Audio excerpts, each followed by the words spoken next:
السلام علیکم ورحمۃ اللہ وبرکاتہ۔ جو حضرات سنت و نوافل سے فارغ ہو چکے ہیں تھوڑا سا قریب تشریف لا لیجیے۔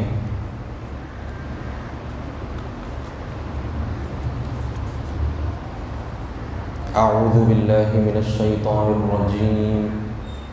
بسم اللہ الرحمن الرحیم۔ افتطمعون ان يؤمنوا لكم وقد كان فريق منهم يسمعون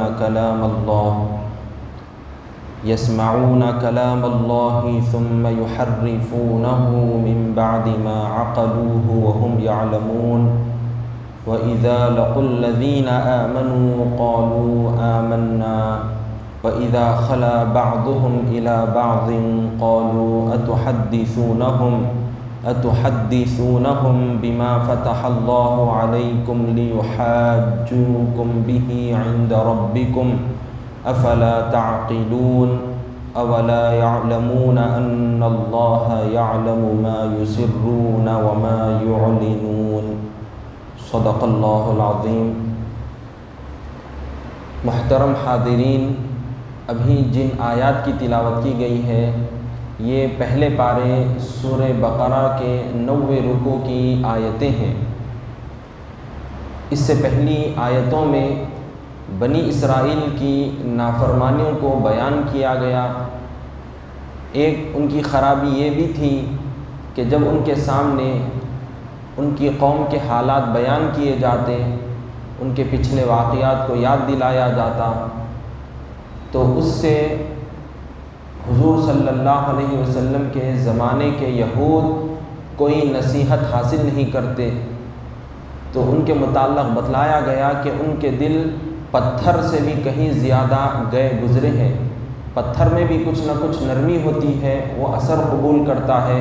کہ بعض پتھر ایسے ہوتے ہیں کہ ان سے پانی نکل آتا ہے، بعض پتھر ایسے ہوتے ہیں کہ وہ اللہ کے خوف سے خشیت کے مارے گر پڑتے ہیں۔ یہ پتھروں کی کیفیت ہے، لیکن یہ یہودیوں کی حالت یہ ہے کہ ان کے سامنے جب عبرت والے واقعات بیان کیے جاتے ہیں تو وہ اس سے کوئی عبرت حاصل نہیں کرتے، نہ اس سے کوئی نصیحت حاصل کرتے ہیں۔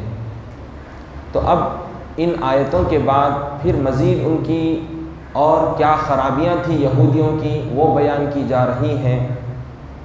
اللہ تعالیٰ کا فرمان ہے، افتطمعون ان یؤمنوا لکم وقد کان فریق منہم یسمعون کلام اللہ، یعنی مسلمانوں کیا تم امید رکھتے ہو کہ تمہارے کہنے سے یہ یہودی ایمان لائیں گے؟ حالانکہ ان میں کچھ لوگ ایسے بھی ہیں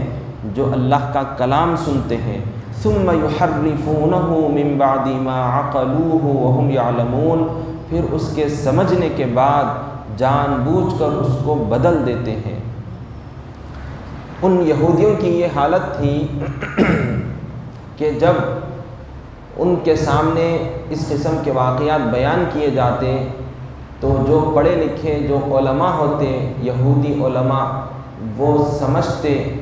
تمام تر چیزوں کو اچھی طرح سے سنتے، ان تمام تر چیزوں کو اچھی طرح سے سمجھتے، لیکن پھر اس کے بعد کیا کرتے کہ جو اللہ تعالیٰ نے تورات میں حضور صلی اللہ علیہ وسلم کے آنے کی پیشن گوئیاں بیان فرمائی ہیں تو اس کے اندر تبدیلی کر دیتے، تحریف کر دیتے، ان چیزوں کو بدل دیتے۔ کہ مثال کے طور پر اللہ تعالیٰ نے حضور صلی اللہ علیہ وسلم کے متعلق جو صفات بیان فرمائی، حضور صلی اللہ علیہ وسلم کا حلیہ مبارکہ جو بیان فرمایا کہ حضور بڑے ہی خوبصورت ہوں گے، میانہ قد کے ہوں گے، تو یہ علماء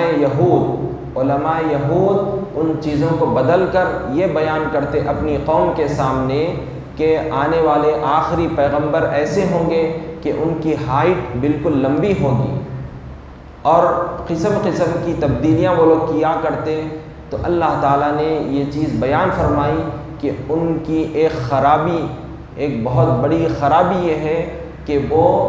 تورات میں تبدیلی کرتے ہیں۔ اب یہاں پر اور ایک چیز بیان کی گئی ہے کہ پہلی بات تو یہ یاد رکھ لیں کہ یہودیوں کا، بنی اسرائیل کا آبائی وطن، آبائی ملک ان کا جو تھا ملک شام تھا، سیریا، جب حضرت یوسف علیہ السلام مصر کے بادشاہ بنے تو پھر بنی اسرائیل مصر میں آباد ہو گئے، بیت المقدس وغیرہ تک وہ لوگ پھیل گئے۔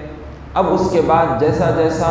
ان کی نافرمانیاں بڑھ گئی، اللہ تعالیٰ نے جو نعمتیں ان کو عطا کی ناقدری کرنا شروع کر دیا انہوں نے، تو پھر اللہ تعالیٰ نے ایسے ظالموں کو ان پر مسلط فرما دیا کہ وہ ان کو بہت مار پیٹ کرتے تھے، ان پر بے انتہا ظلم و ستم کرتے تھے۔ تو اس کے بعد وہ لوگ ملک شام اور مصر چھوڑ کر عرب میں چلے گئے، عرب میں جا کر پناہ لیے، عرب میں بس گئے۔ خاص طور سے مدینہ منورہ جو کہ پہلے اس کا نام یثرب تھا، تو وہاں پر جا کر وہ لوگ بس گئے تھے وہاں پر، اور وہیں پر رہنے لگ گئے تھے۔ اب یہ تو اہل کتاب تھے اور اتنی بڑی قوم تھی بنی اسرائیل کی کہ جن کا چرچا تمام لوگوں میں مشہور تھا، لوگ بڑی قدر کی نگاہ سے دیکھتے تھے، بڑی عزت کرتے تھے کہ ان کے درمیان میں ہزارہا پیغمبر تشریف لائے ہیں، تو ایسی ان کو عزت ملی تھی۔ اب مدینہ منورہ میں جو صحابہ کرام جو لوگ اسلام لے آئے تھے اور مدینہ کے رہنے والے تھے، ان کو انصار کہا جاتا ہے، انصار صحابہ۔ تو انصار صحابہ کے اندر یہ حرص تھی، یہ طمع تھی، یہ ان کی چاہت تھی کہ یہ جو یہودی ہیں، مدینہ منورہ کے جو یہودی ہیں، یہ لوگ بھی ایمان لے آئیں۔ ان کی یہ چاہت تھی، ان کا یہ اچھا فہم تھا، یہ خوش فہمی میں تھے، یہ چاہتے تھے کہ یہ علماء یہود، یہ یہودی اسلام لے آئیں، ان کی یہ تڑپ تھی۔ تو اللہ تعالیٰ ان کو بتلا رہا ہے، انصار صحابہ کو فرما رہا ہے کہ اے مسلمانوں، تم یہ طمع رکھتے ہو، تم یہ حرص رکھتے ہو کہ وہ اسلام لے آئیں، اچھے بن جائیں، لیکن ذرا دیکھو تو صحیح ان کی کیسی خرابی ہے یہودیوں کی کہ وہ کلام الہی کو سنتے ہیں، عبرت والے واقعات سنتے ہیں، لیکن کوئی نصیحت قبول نہیں کرتے، بلکہ الٹا جو تورات میں اللہ تعالیٰ نے جو بیان فرمایا ہے آخری پیغمبر کے بارے میں، اور بھی کئی ساری اچھی اچھی باتیں بیان کی گئی ہیں، تو یہ پڑھے لکھے لوگ، یہ علماء یہود ان کے اندر ہیر پھیر کر دیتے ہیں، یہ ان کی خرابی ہے۔ پھر مزید ان کے متعلق بیان کیا جا رہا ہے، اللہ تعالیٰ کا فرمان ہے وَإِذَا لَقُوا الَّذِينَ آمَنُوا قَالُوا آمَنَّا، اور یہ منافق جب مسلمانوں سے ملتے ہیں تو کہتے ہیں کہ ہم ایمان لا چکے ہیں۔ وَإِذَا خَلَا بَعْضُهُمْ إِلَى بَعْضٍ قَالُوا أَتُحَدِّثُونَهُمْ بِمَا فَتَحَ اللَّهُ عَلَيْكُمْ لِيُحَاجُّوكُمْ بِهِ عِنْدَ رَبِّكُمْ أَفَلَا تَعْقِلُونَ، اور جس وقت تنہائی میں ایک دوسرے سے ملتے ہیں تو کہتے ہیں کہ کیا مسلمانوں کو وہ باتیں بتاتے ہو جو اللہ نے تم پر تورات میں ظاہر فرمائی ہیں؟ نتیجہ یہ ہوگا کہ وہ ان باتوں کو تمہارے پروردگار کے سامنے پیش کر کے تم کو قائل کریں گے، کیا تم اتنی بات بھی نہیں سمجھتے؟ یعنی بعض یہودی ان کی یہ حالت تھی کہ عرب کے لوگ ان کو اچھا مانتے تھے، حضور صلی اللہ علیہ وسلم کے آنے سے پہلے ان کی بڑی قدردانی وہاں پر ہوتی تھی، بڑی عزت ان کی ہوتی تھی۔ حضور کے آنے سے پہلے حال یہ ہو چکا تھا کہ منافقوں کا جو بڑا سردار تھا، جو کہ ایک یہودی تھا، وہ عبداللہ بن ابی جو یہودیوں کا بڑا سردار تھا، تو اس کو لوگ مدینہ شریف کے لوگ اس کو بڑا ماننے ہی والے تھے کہ مدینہ میں حضور کی آمد ہو گئی۔ حضور جب تشریف لے آئے تو ان لوگوں کی حیثیت بالکل کم تر ہو گئی، اب بالکل معمولی سی حیثیت رہ گئی تھی۔ تو اب بعض یہودیوں نے یہ خیال کیا، یہ سوچا کہ اب ہماری عزت تو بالکل کم ہو گئی، اگر ہم مسلمانوں کے اگینسٹ میں آ جائیں گے، خلاف میں آ جائیں گے، تو اب رہی صحیح حیثیت بھی ہماری ختم ہو جائے گی۔ تو لہٰذا دکھاوے کے طور پر انہوں نے اسلام قبول کر لیا اور مسلمانوں کے ساتھ اٹھنا بیٹھنا شروع کر دیے اور دکھاوے کے لیے عمل کرتے رہے۔ اور بعض علماء یہود جو اپنے آپ کو دکھاوے کے طور پر مسلمان ظاہر کرتے، تو مسلمانوں کے ساتھ جب اٹھتے بیٹھتے اور مسلمان ان سے تورات میں اللہ تعالیٰ نے جو بیان کی ہیں باتیں اس کے متعلق دریافت کرتے تو وہ اس کی تصدیق کرتے، سچا بتاتے کہ ہاں آخری پیغمبر جو تشریف لانے والے ہیں وہ محمد صلی اللہ علیہ وسلم ہی ہے۔ حضور صلی اللہ علیہ وسلم کے متعلق مسلمانوں کے سامنے وہ علماء یہود جو منافق بن کر ظاہر کرتے تھے، اپنے آپ کو مسلمان ظاہر کرتے تھے، تو مسلمانوں کی دل جوئی کے لیے ان کے متعلق ان کے سامنے اچھی باتیں کرتے تھے، اور پھر جب وہ تنہائی میں ایک دوسرے سے ملتے تو ان کے بعض یہودی ان منافقوں کو، ان علماء یہود کو برا بھلا کہتے کہ تم لوگوں نے ان کے سامنے حق بیانی کیوں کی، مسلمانوں کے سامنے ان کو ملامت کرتے۔ اپنے علماء یہود کو جو منافق بن کر جو چالیں چلا کرتے تھے، تو تنہائی میں جب ایک دوسرے سے جب ملتے تو ان کے بعض یہودی کہتے کہ تم نے سچی باتیں ان مسلمانوں کے سامنے کیوں بیان کی، کل کے دن اللہ کے سامنے جب حاضر ہوں گے تو یہی مسلمان حجت قائم کریں گے کہ یہ یہودی خود ہمارے سامنے صحیح باتیں بتائے تھے، تو کل پھر ہم اللہ کے سامنے کیا جواب دیں گے؟ تو لہٰذا تم کیا عقل نہیں رکھتے؟ تم کو تو ذرا بھی عقل نہیں، تم کو تو یہ چاہیے تھا کہ تم ان کے سامنے حق بیانی نہ کرتے، بلکہ جو باتیں تورات میں لکھی ہوئی ہیں مسلمانوں کے سامنے تم چھپاتے۔ تو اب اللہ تعالیٰ مزید آگے ارشاد فرما رہا ہے کہ تمہارا چھپانا یا نہ چھپانا برابر ہے۔ اللہ تعالیٰ کا فرمان ہے اولا یعلمون ان اللہ یعلم ما یسرون وما یعلنون، کیا یہ لوگ یہ بات نہیں جانتے کہ جو کچھ یہ چھپاتے اور جو کچھ ظاہر کرتے ہیں سب کو اللہ جانتا ہے۔ اب یہاں تک علماء یہود کا ذکر تھا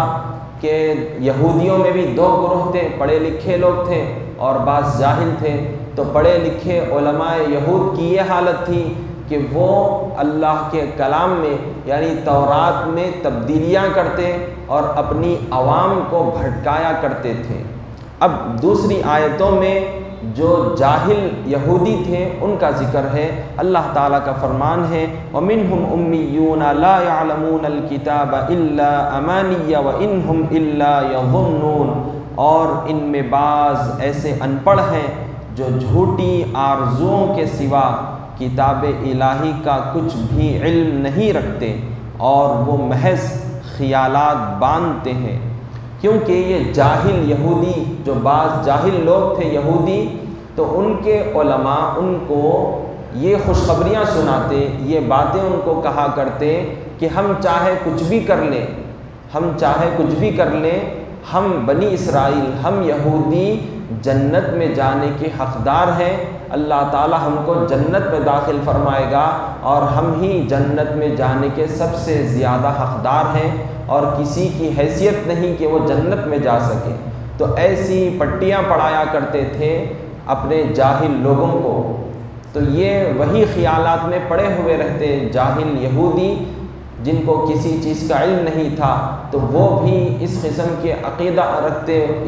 کا عقیدہ رکھتے کہ ہاں ہم ہی جنت میں جانے کے لائق ہیں، ہم ہی جنت میں جانے کے حقدار ہیں۔ تو اللہ تعالیٰ نے بتلا دیا کہ ان کی ایسی خرابیاں تھیں کہ پڑھے لکھے لوگ اللہ کے کلام میں ہیر پھیر کرتے، اور جو جاہل تھے ان کی یہ خرابی تھی کہ وہ ایسی